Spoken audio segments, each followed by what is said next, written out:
Imagine a small, primitive stone tower on the edge of Lake Zurich. There is no electricity here, no running water, only the smell of wood smoke and the cold breath of the Alps. Inside, an old man sits by a flickering candle. This is Carl Jung, and this is Bollingen, the place where he came to live out his inner myth. As you settle into your bed, feel the weight of those stone walls protecting you. The world of 2026, the noise, the screens, the constant demands, cannot penetrate these walls. Here, time is circular. Here, we don't look at the clock, we look at the soul. Jung's journey began with a secret. As a boy, he felt he was two people.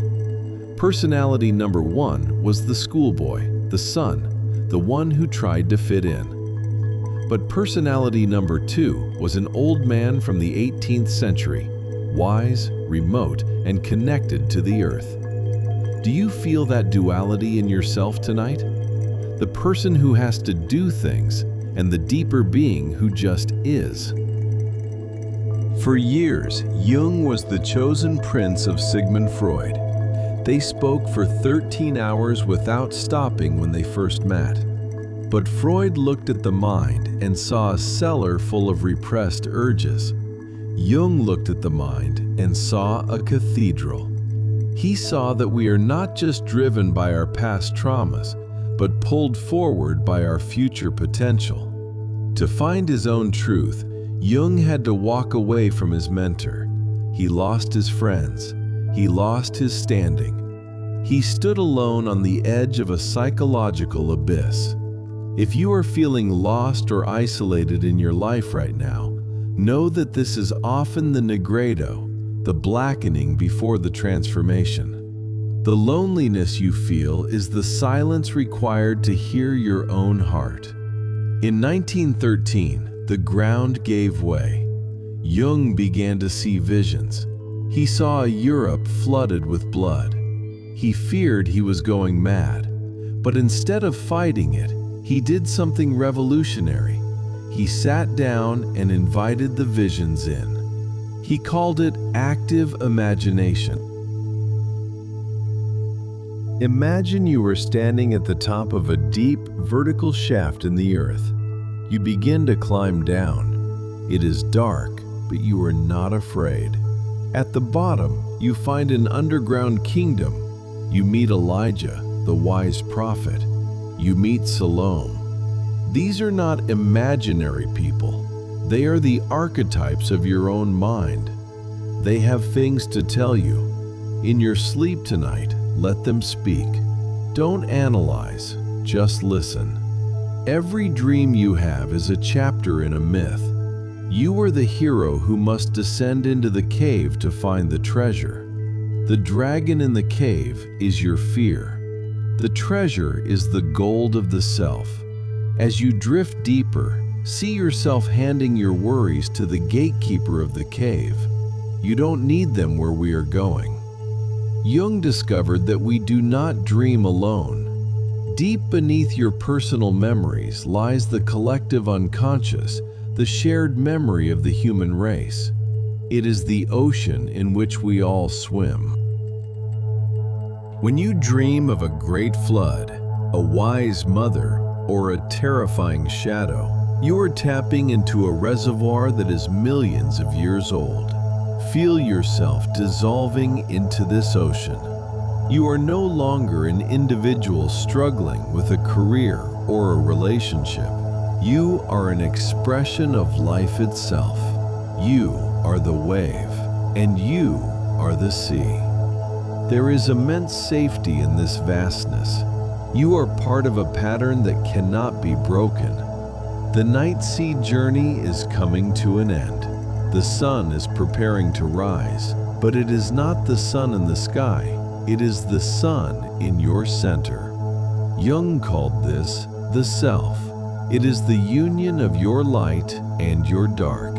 It is the realization that you are exactly who you were meant to be. The stone tower at Bollingen stands still. The fire has turned to embers. You have integrated the shadow. You have walked through the fire of the unconscious and come out whole. Carry this wholeness with you into the waking world. But for now, just exist. Be the stone. Be the lake. Be the silence. We have traveled through the shadow and the forest. Now we enter the laboratory. In his later years, Jung discovered that the medieval alchemists were not just trying to turn lead into gold. They were trying to turn the human soul into something divine. They were the first psychologists. They knew that before you can reach the light, you must endure the fire. Imagine yourself as a vessel, a glass flask resting in the center of a warm, glowing furnace. This is the furnace of your own consciousness. The heat is not painful, it is comforting. It is the warmth of self-acceptance. Every jagged edge of your personality, every sharp fragment of your past is beginning to soften. You are melting. You are becoming a liquid of pure potential. In this state, the opposites begin to find one another. Jung called this the mysterium conjunctionis. The sun, the masculine, the logical, the day, and the moon, the feminine, the intuitive, the night, are no longer two separate things. They are merging within you. You don't have to choose between being strong and being soft. You are both. You don't have to choose between thinking and feeling. You are the unity of both. As you drift into the deepest layers of sleep, feel this marriage happening in your cells. The tension that kept you awake, the this versus that of your life, is dissolving. You are the golden liquid. You are the perfect balance. Jung sat in his office one afternoon with a patient who was trapped in her own logic. She told him of a dream she had about a golden scarab. At that exact moment, a rare beetle tapped against the window pane. Jung opened the window, caught it, and handed it to her. "Here is your scarab," he said. The logic broke. The soul opened. This is the world you are entering tonight. A world where there are no accidents. Every coincidence in your life is a thread in a giant, invisible web. Think of the people you have met, the paths you have taken. It wasn't luck.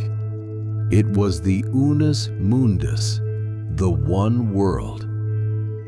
You are a part of a cosmic clockwork that is moving in perfect harmony. You are a needle pulling a golden thread through the fabric of time. Even while you sleep, the universe is communicating with you. It speaks in the language of symbols, in the rhythm of your breath, in the pulsing of the stars. You are not a stranger in a strange land. You are the land itself. You are the observer and the observed. Surrender to the pattern. Let the web hold you. You are safe in the design. We are nearing the end of the journey. We are moving beyond Carl Jung the man and into the anthropos, the cosmic man. This is the version of you that existed before you were born and will exist after you are gone. It is the I am that sits behind every I do.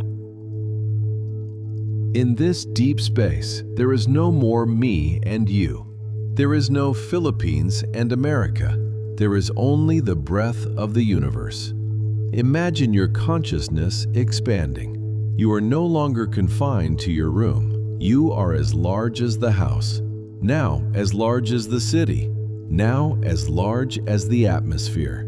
You are a giant of light resting among the galaxies. Jung's tower at Bollingen is silent now. The lake is as still as a mirror. The work is finished. The shadow is your friend. The archetypes are your family. The lead has become gold. You are the center of the mandala. You are the point of stillness in a turning world. There is nothing left to hear. My voice is becoming part of the wind. My words are becoming the sound of your own heartbeat. You are whole. You are complete. You are home.